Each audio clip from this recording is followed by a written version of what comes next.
Ya, mungkin biji program malaria ya, jangan sampai lupa ya.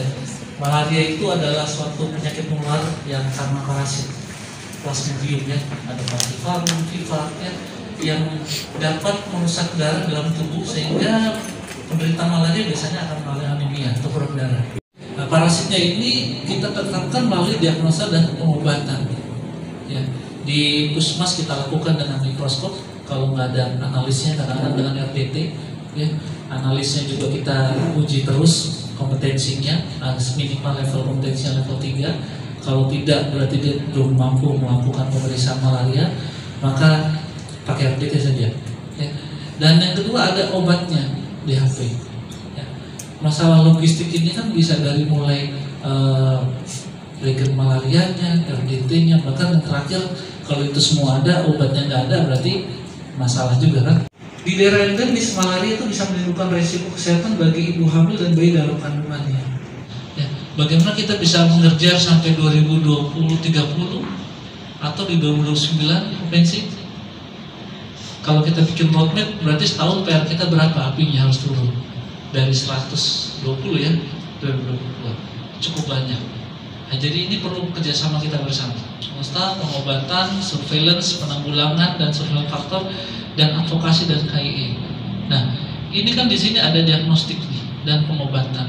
Ya, karena itu jadi poin yang pertama dan yang kedua nih. Dengan harapan kalau ada pasien ditemukan positif malaria berarti secepatnya kita tangani, jangan ditahan. Ya. Kenapa kalau ditahan dan ketersediaan obatnya kurang, bisa dibayangkan masyarakat yang tidak punya uang, dia berobat begitu dia kaget dengan obat malaria berapa? 150.000. Dia akan bilang kalau gitu saya beli yang coklat saja, dia nggak beli yang biru. Kira-kira sembuh tidak? Sembuh?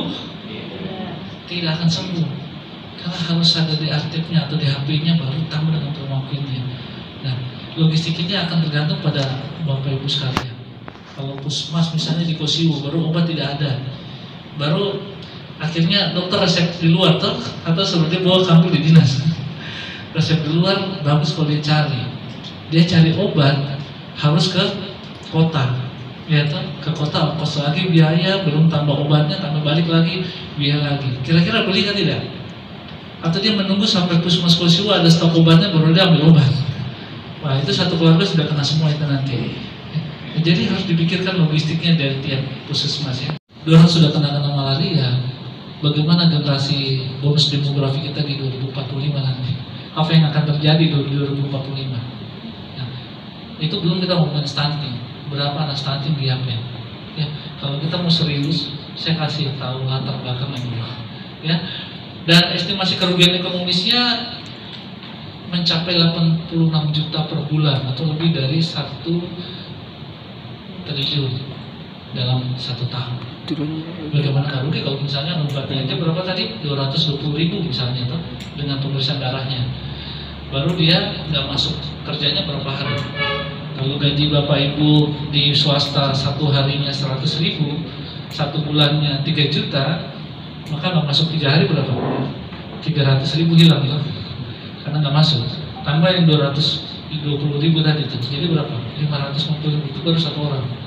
Kalikan berapa ribu tadi yang positif? Misalnya 12.000 yang positif di tahun 2022 yang terdata, maka berapa miliar tuh? Nah, nanti hitung sendiri ya, saya belum hitung juga soalnya. Yang pasti per bulannya bisa 86 juta per bulan atau lebih. Lanjut. Ada keputusan Bupati nomor 240 tahun 2021 tentang pembentukan malaria center. Di tahun 2022 ada pedoman percepatan eliminasi malaria di Kabupaten Kepulauan Yapen. Harusnya barang ini sampai tersosialisasi sampai tingkat kampung. Di kampung ada namanya dana desa. Dana desa bisa dipakai juga untuk program malaria. Coba lakukan, tadi kan ada 3 hal, ada nyamuknya, ada manusia, ada lingkungan. Mana yang bisa dimodifikasi, manipulasi? Lakukan itu. Jangan diam saja. Kalau tadi lihat apinya tinggi, baru mungkin di wilayah Bapak Ibu merahnya pekat tadi, baru diam aja.